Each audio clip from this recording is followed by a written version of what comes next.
Jornal Tambor. Jornalismo feito no Maranhão a serviço da democracia, do interesse público, da justiça social e dos direitos humanos. Está na hora do nosso Dedo de Prosa, promovido aqui pela agência Tambor. Olha só, vou chamar nossos convidados de hoje, o pastor Lindo Santos está presente aqui para dar início à nossa conversa. Convido você que nos assiste agora a participar, a colaborar. Daqui a pouquinho a gente vai só para o chat, chamando aqui para o pastor Lindo Santos. Bom dia, pastor. Bom dia, Lívia. Bom dia, ouvintes, participantes aqui da nossa live. Prazer muito grande estar de volta aqui na Tambor. Saudade de você, pastor Lindo, novamente aqui conosco, presente. É isso, gente. Eu vou apresentar o pastor para a nossa audiência. Hoje, dia 11 de outubro de 2022, o nosso Dedo de Prosa é com o pastor evangélico da Igreja Congregacional Lindo de Araújo Santos. O tema de hoje é sobre o bombardeio de mentiras direcionadas às igrejas evangélicas dos 4 cantos do Brasil, falando de aborto, liberação de drogas e outras mentiras aí espalhadas pela campanha bolsonarista. No Maranhão, a campanha de Jair Bolsonaro inventou que o governo do estado havia criado uma lei onde banheiros públicos seriam unissex, com homens e mulheres urinando lado a lado. São inúmeras mentiras, são as chamadas fake news, que em 2018 também foi uma arma suja da campanha bolsonarista. Pastor, para começar a nossa conversa, que é um assunto assim muito polêmico, eu acho que eu estou travada no vídeo, mas... voltou. Voltou. É a internet, gente, a conexão. Então, é um assunto muito polêmico, né, pastor Lindo? E eu queria que você falasse, porque é uma das estratégias que a campanha de Bolsonaro vem aí intensificando ao longo dos dias. A gente está perto aí do segundo turno, né, para decidir quem de fato será o nosso presidente no ano de 2023.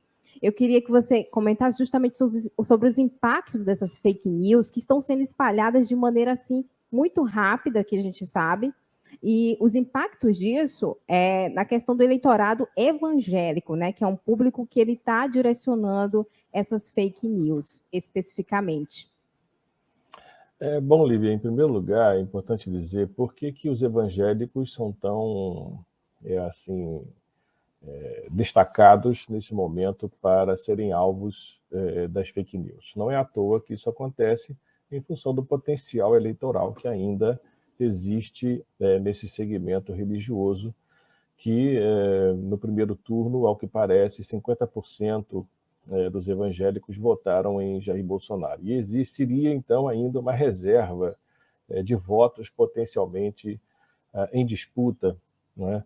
Para o atual presidente. Então, não é sem razão, porque esse contingente já significa uma mobilização muito pronta nos seus templos, nas suas lideranças, na capacidade de reunião semanal. Então, é um contingente que está pré-mobilizado para receber essas influências constantes, independente até das mídias sociais. Então, existe esse interesse, né? E as fake news, as mentiras são, então, um artifício, né? Reutilizado, como foi em 2018, e o imaginário religioso, quer dizer, o universo de crenças dos evangélicos, que, no fundo, não se diferencia muito do universo de crenças do brasileiro, em geral. Esse universo de crenças de tendência mais conservadora, mais reacionária, ele é, então, acionado por essas propagandas, por essas fake news, a fim de reforçar tendências já latentes a um conservadorismo. Então, os evangélicos são alvo, né, de um assédio, alvo de serem infectados, né, por ideias, a partir de um imaginário já pronto e de uma mobilização já preparada anteriormente. É uma disputa, é uma luta muito grande da verdade com a mentira, da mentira com a verdade, a disputa pelos votos, né, e que demonstra muito que essa estratégia revela a natureza e o caráter, né, dessa candidatura do presidente, que não tem compromisso nenhum com a verdade, nem com a democracia, nem com a justiça, e muito menos com o Evangelho de Jesus de Nazaré. Então, isso mostra o quanto que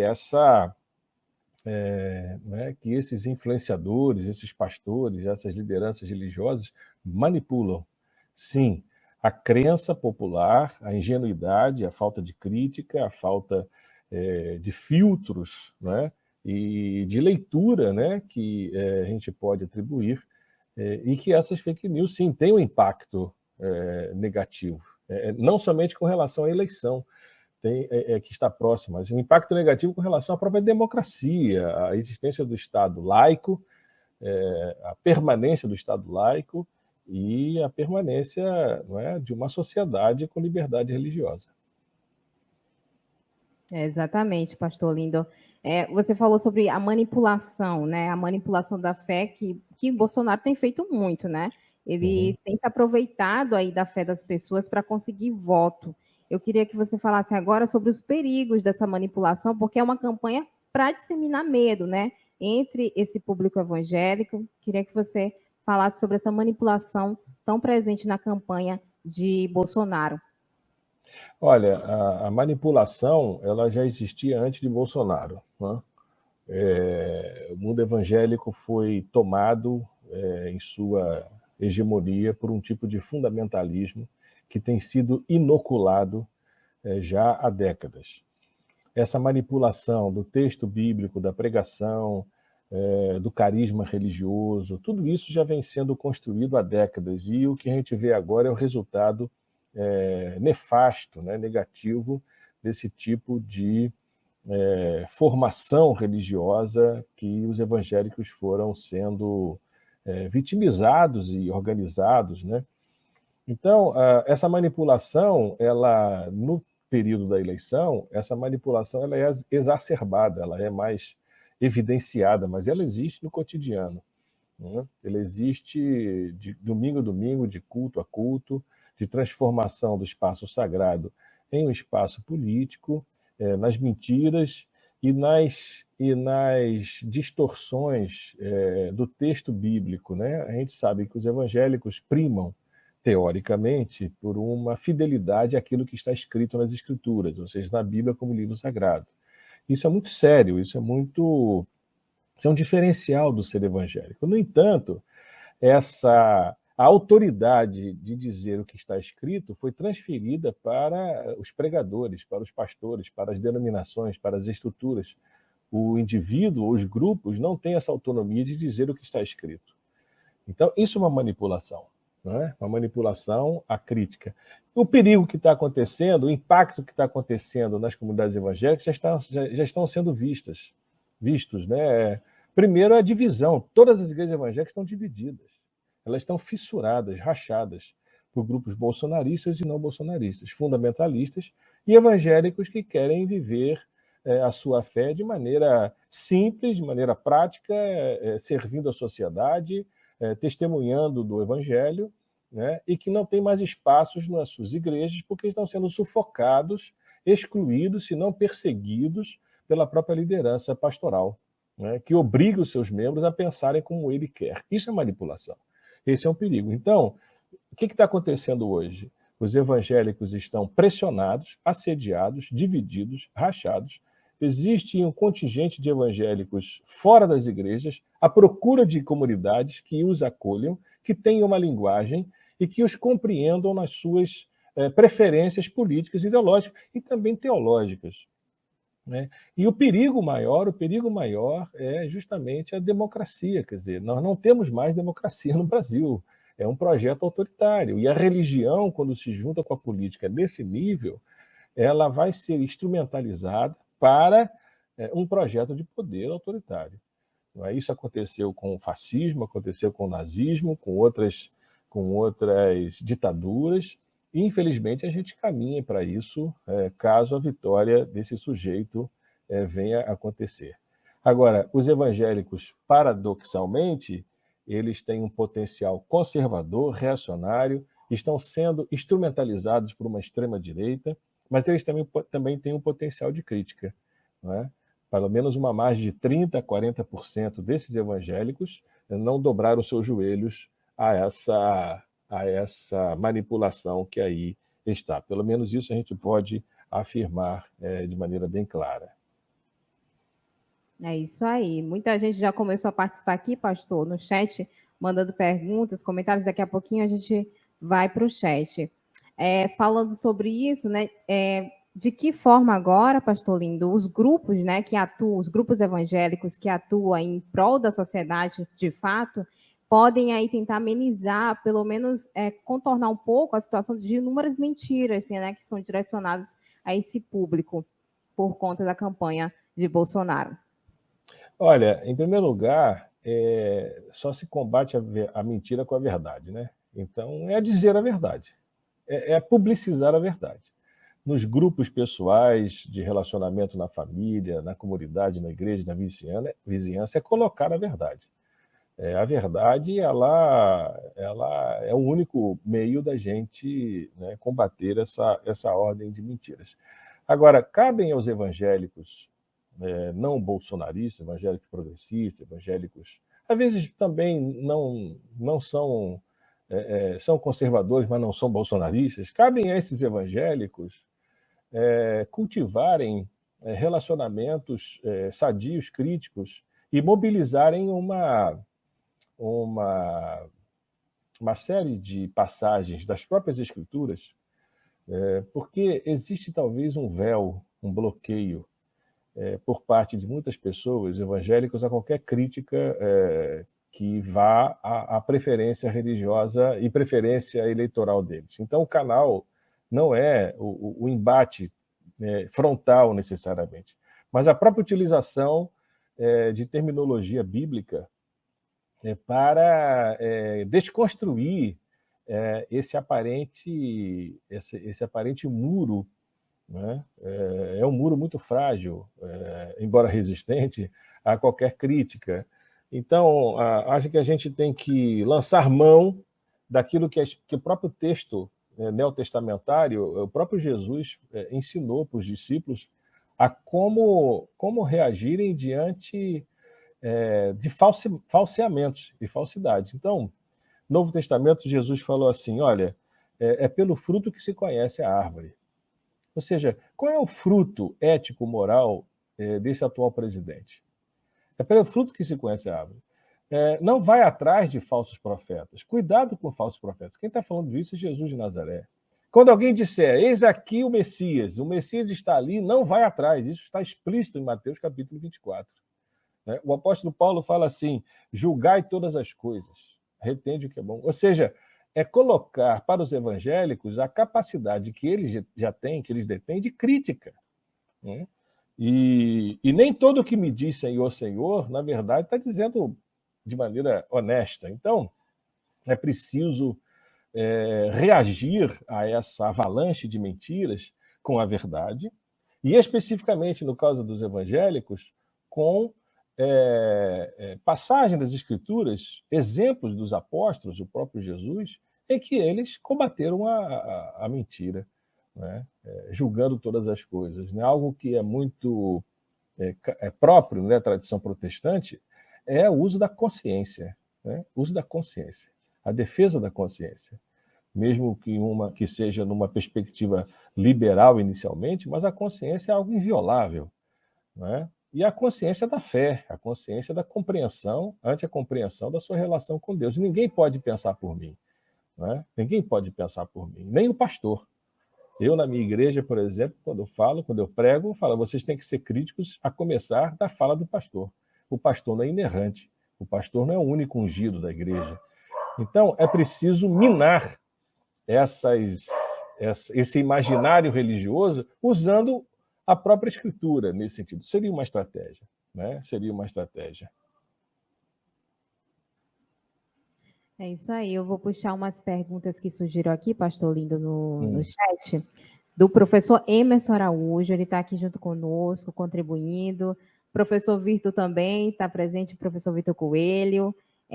Tem uma pergunta aqui do professor Emerson, que ele está perguntando, olha só, em que o neocalvinismo, né, tem contribuído para efetivar o Cristo fascista hoje no mundo e no Brasil?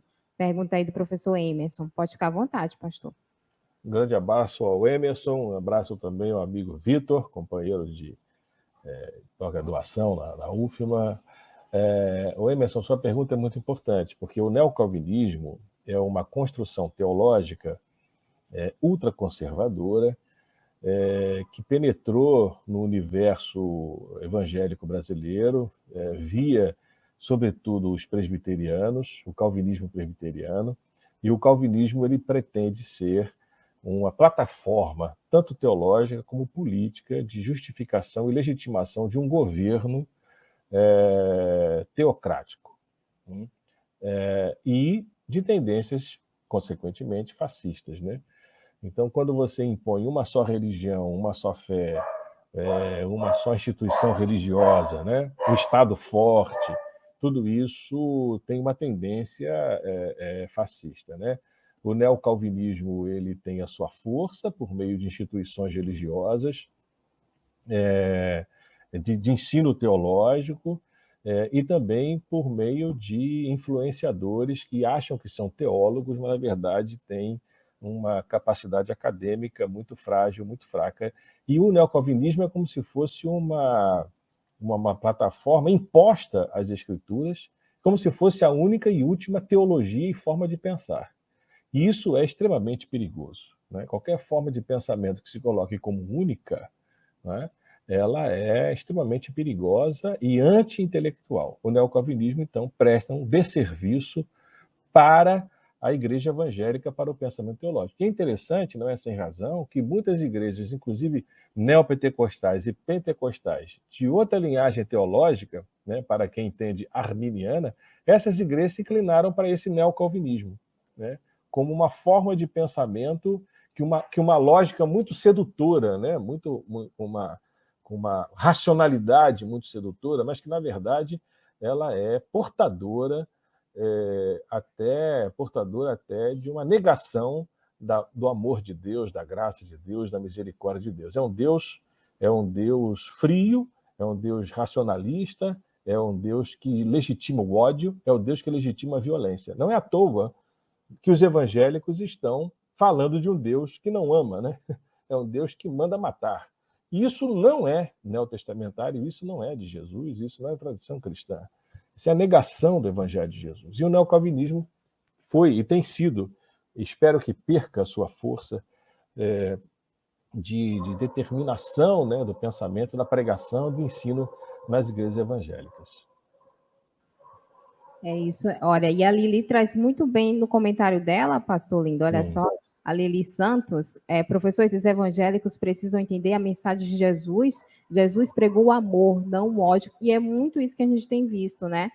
Não existe amor em Bolsonaro, ele não prega isso, nunca pregou na sua fala.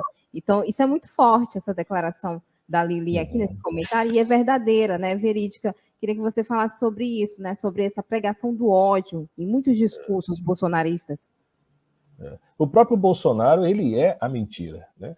Quer dizer, as imagens que estavam passando aqui do batismo dele no culto, ele não tem noção nenhuma do que seja devoção, do que seja adoração, do que seja respeito, do que seja temor a Deus. É alguém tomado por uma lógica insana, estulta, alguém tomado pelo ódio, pelo rancor, pelo ressentimento, né? Não tem nada a ver com o Evangelho de Jesus de Nazaré, e muitos evangélicos estão caindo numa armadilha, numa cilada, pensando que essa figura, não é? E que essa teologia neocalvinista e que legitima o ódio, isso não tem nada a ver, estão esquecendo de Jesus, né? Infelizmente, muitas igrejas evangélicas hoje se tornaram fábricas de fariseus, fábricas de pequenos fascistas, de pequenas fascistas, né?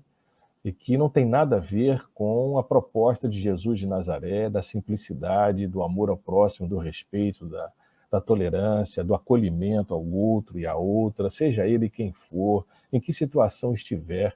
Então, esse evangelho, esses evangélicos politizados, né, eles estão enganados, porque creem numa mentira, né? E a mentira, ela não produz a verdade, ela só vai produzir mentira. Ela só vai produzir o falseamento, né? Então, é isso que a gente pode falar, e realmente não tem nada a ver com a proposta de Jesus de Nazaré. Exatamente. Quem está conosco aqui, Pedro Leonardo Aguiar, comentando parabéns, professor lindo, excelente reflexão. O Ricardo Almeida Santos também aqui. Um abraço ao Ricardo. O César está me lembrando aqui de uma pergunta anterior, é isso, César? Eu vou buscar aqui, é porque passou. Tem uma pergunta do César Martins, eu acho que é a carta, é isso? A carta aos evangélicos, exatamente interessante essa pergunta do César aqui trazendo para a gente sobre a questão da carta, né? É uma carta que está em elaboração na campanha do PT, vem sendo aí pensado com o objetivo de neutralizar aí as fake news e fazer aceno por participação do governo, né?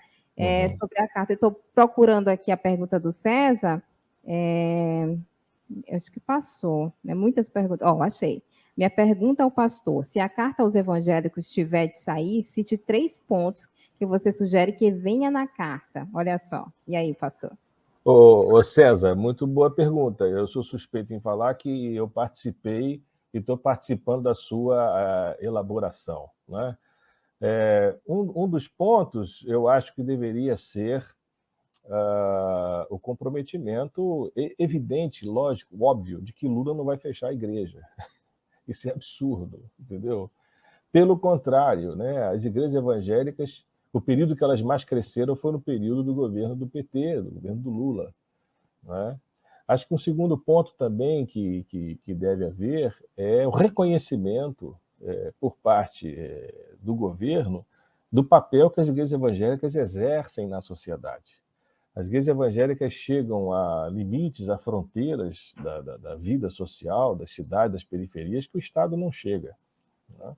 Então, reconhecer o papel social, a importância dessas igrejas, sobretudo nas periferias, muitas delas dirigidas por mulheres, né? Por mulheres, e como que isso é importante para a vida, para a sociabilidade, para até a contenção da violência nos lugares mais extremos da sociedade, né?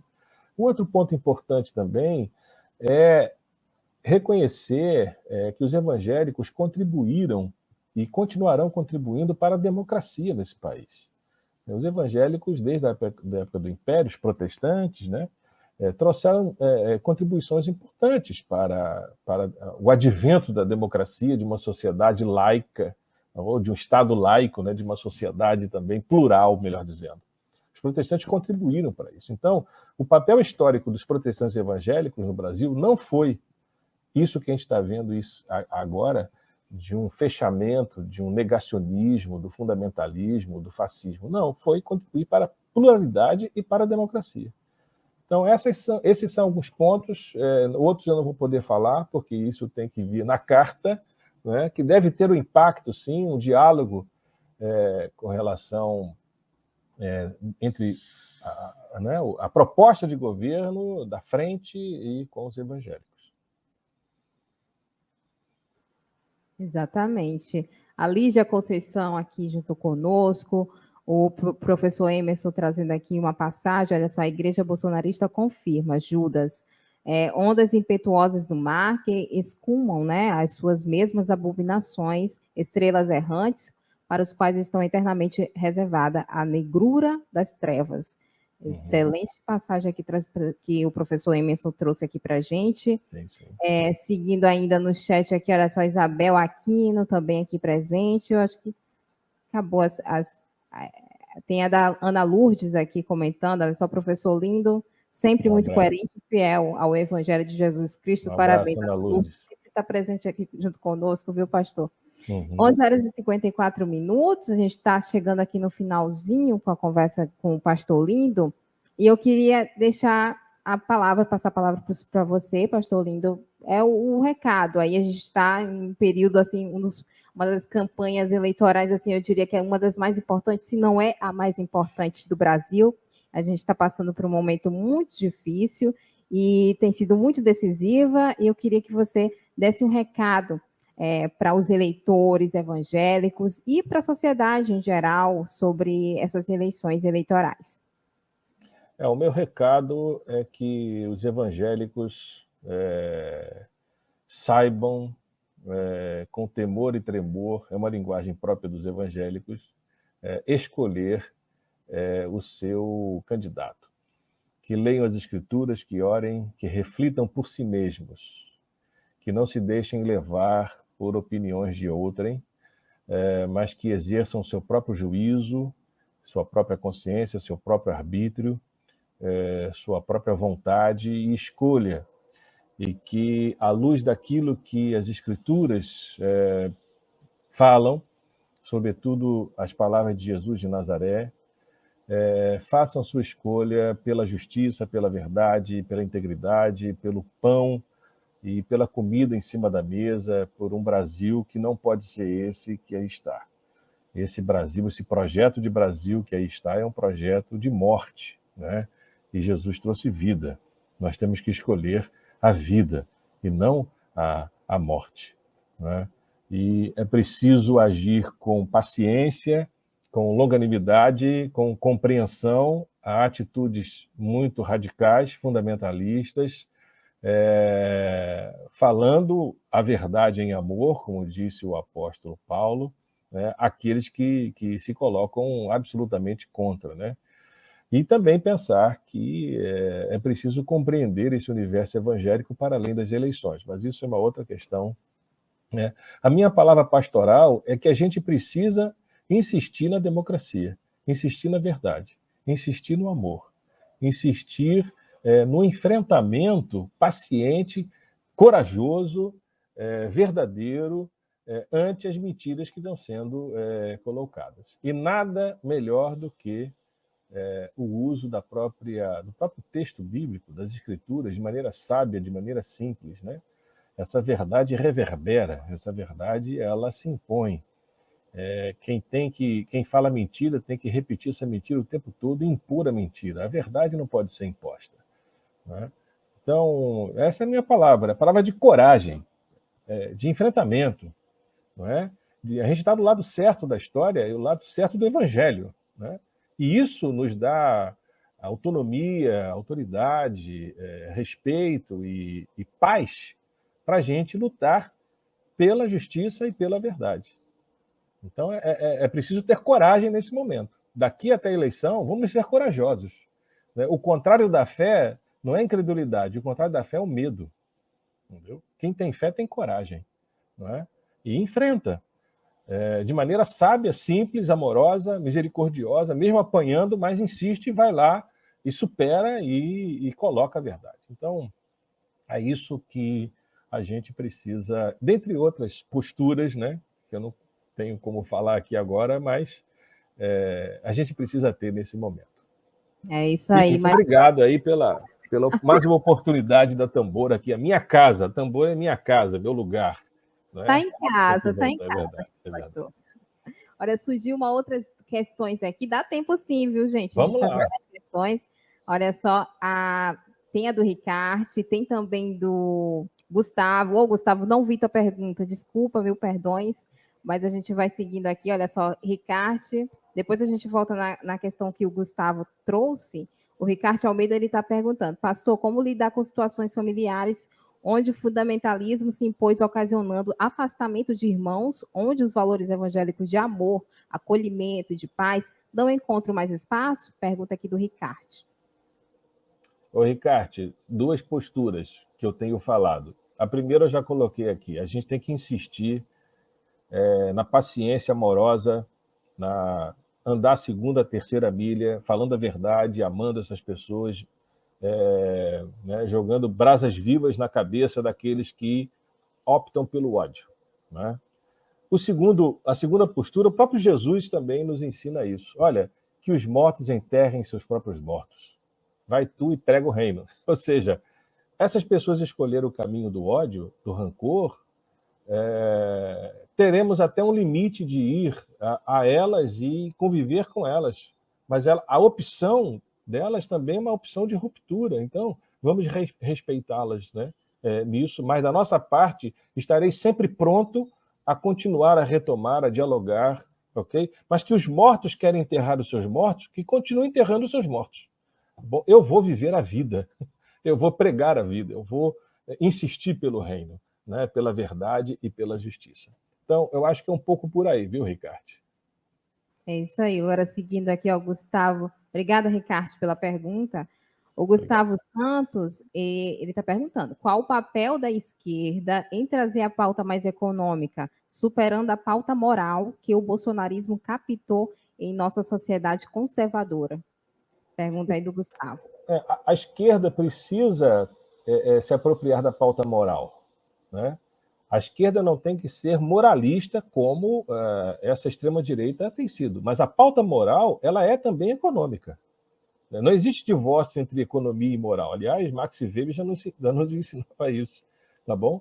Então, a moralidade pública ela é econômica. Então, a esquerda precisa pensar sobre essa relação entre moral e economia, e também a esquerda precisa compreender quem são os evangélicos. Porque a esquerda tem dificuldade de aceitar quem são os evangélicos, de compreender os evangélicos. São cerca de 40 milhões ou 30% da população brasileira, se já não é mais, né? Então, a esquerda precisa rever a si mesma antes de partir de preconceitos com relação aos evangélicos. E agradecer a participação aqui da Tereza Cristina, olha só, perfeito, excelente fala do pastor Lindo. Odelina Ferraz, parabéns, pastor, por sua postura, sabedoria, conquistou meu respeito, comenta aqui a Odelina. A Lígia Conceição, espero poder assistir em outros momentos, pois nossa sociedade está necessitada destas reflexões. Vai ficar salva aqui, viu, Lígia? A live de hoje, o programa de hoje vai ficar disponível no nosso canal, então pode espalhar, pode compartilhar a nossa entrevista de hoje. César Martins aqui também, Lula 13, o amor venceu o ódio, exatamente, isso, César, isso aí, construindo, né? Cilídia Souza, linda, o brilhante, como sempre, comentando aqui. Carlos Martinez, bom dia, lindo. Abraço ao Martínez. Ana Cristina aqui, excelente, como é bom ouvi-lo e ter a certeza que não estamos errando, né? Palavras encorajadoras no momento onde famílias e amizades estão abaladas, né? Infelizmente, tem muita gente se desfazendo de amizade, parente brigando por conta de política. Tem gente matando, né, gente, por conta de política, para ver o quanto é assustador o cenário em que a gente está. Silvia Dutra, brilhante, todas as brasileiras deveriam ouvir você nesse momento, muito feliz, valeu. Obrigada, Silvia, pela participação aqui. Olha só, Carlos junto aqui, também concordo. Ana Lourdes, concordo piamente com essa ideia da moral, economia, perfeito. Ana Lourdes aqui, dando seu depoimento. Marinês Ramos, dando bom dia, parabéns, tambor, parabéns ao pastor. Obrigada, Marinês, pela presença aqui. A gente segue aqui, 12h03, está chegando aqui no finalzinho. Queria pedir as considerações finais do pastor Lindo. Pode ficar à vontade, pastor. Olha, eu quero mandar um abraço ao Carlos Martínez, à Ana Cristina, que são da minha comunidade em São Luís, da Igreja Congregacional. Dizer da alegria, né, do prazer de estar conversando com vocês, com a Tambor. Um abraço aqui à Ianca, também, aluna da UFMA. Um abraço e um prazer muito grande. Eu acho que a gente precisa dessas reflexões, mais sóbrias, né? No momento de intencionalmente, que intencionalmente estão querendo polarizar e destruir o debate, né? Destruir o debate. O protestantismo é uma religião que nasceu do debate, da conversa, do diálogo. E conseguiram transformar esses evangélicos em antidebate, antidemocráticos. A gente precisa reverter isso. A gente precisa ir contra isso, recuperar a tradição protestante do diálogo, da tolerância e do respeito, né? E as minhas palavras finais são essas: a gente insistir, persistir, esperançar, tá bom? A história tem esses fluxos e refluxos, esses recuos e esses avanços, tá bom? E a gente continua insistindo porque a gente ama, a gente tem esperança, a gente tem fé. Agora, pois, permanecem a fé, a esperança e o amor, porém o maior desses é o amor, né? Se a gente for nesse caminho, a gente está do lado certo da história. Muito obrigado. A gente que agradece pelas lindas palavras, concorda aqui com a Regiane Galeno, comentando que lindo, né? Exatamente, gente, a gente precisa mais esperançar e ter coragem, né, pastor, nessas eleições. o professor Emerson, sempre pastoral, bíblico. Parabéns, pastor. Grande abraço, Emerson. Silvia Dutra aqui, parabéns, preciso que você venha na minha comunidade no Passo do Lumiar. Eu vou. Pite aí da Silvia. César comentando gratidão. Rejane, que aula, né? Pois é, Rejane, que aula. Viva a democracia, comenta o César Martins. 12h05, a gente vai ficando por aqui. Amanhã tem mais Jornal Tambor, convido você a participar. A gente se vê amanhã com mais Jornal Tambor. Lembrando que este assunto vai se tornar matéria logo mais no site da Agência Tambor. Então acessem agenciatambor.net.br. A gente está sempre atualizando as notícias diariamente. E é isso, gente. Obrigada, pastor lindo. Sempre muito bom a tua presença aqui para brilhantar nossos dias aqui no Jornal Tambor. E a gente volta amanhã. Fiquem todos aí, tenham todos uma ótima terça-feira abençoada para todo mundo. E é isso, gente. Axé para todos. Tchau, tchau. Um abraço. Abraço, tchau.